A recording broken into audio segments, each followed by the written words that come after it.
All right, welcome back to the Growth Lounge. You ready to dive deep? Absolutely. Today we're exploring the power of self-talk, That voice in our heads. the one that never seems to quiet down. Right. Never shuts up. We've got some amazing research and insights to help us understand how self-talk shapes our lives. And some practical tips, too. Oh, yeah, for sure, so we can make that voice work for us. Not against us. I think we've all had those moments where that inner critic just takes over. Oh, yeah, totally. And it can feel so real, like it's actually dictating our reality. It really can. But what's fascinating is it's not just about feeling good or bad. Self-talk actually has a measurable impact on our beliefs and our actions. Research has even shown a link between positive self-talk and athletic performance. Think about that for a second. Athletes who talk to themselves in a positive way actually perform better. Pretty wild, right? It's mind-blowing, really. So it begs the question, what's the overall tone of your inner dialogue? Is it helping you reach your goals? Or is it holding you back? Good question. I know for me personally, I've definitely struggled with negative self-talk, Oh, yeah, me too. especially when it comes to, I don't know, taking on new challenges Yeah. or putting myself out there. It's like that little voice whispers doubts and fear. And it can be so convincing. But here's the thing.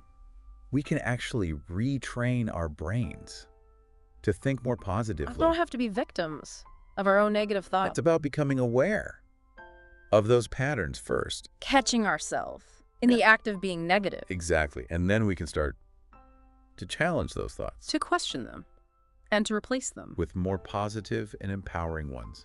There are so many techniques that can help with this. Like, for example, affirmations. Have you ever tried those? I have, yeah. They can be really helpful. It's basically choosing positive phrases to repeat to Mental yourself over and over. until they start to sink in. Right, like replacing those negative thoughts with more positive ones. And it's not just about saying the words.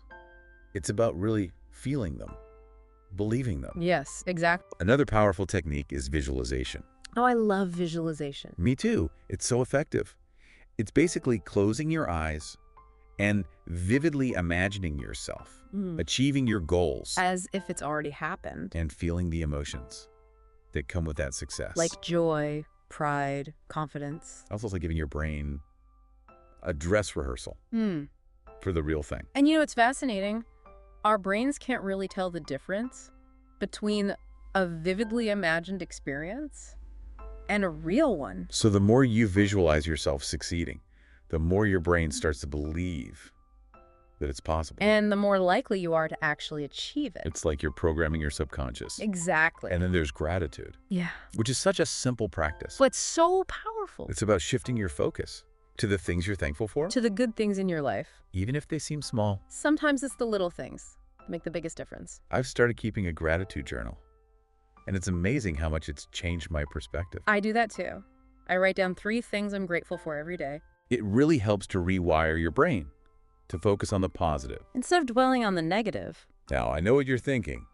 This all sounds great in theory, but how do we actually make it stick? Right. It's one thing to understand these concepts, but it's another to put them into practice. Well, the key is consistency, just like anything else worth doing. It takes effort, and it takes practice. Think of it like building a muscle. The more you work it, the stronger it gets. And the easier it becomes. So start small.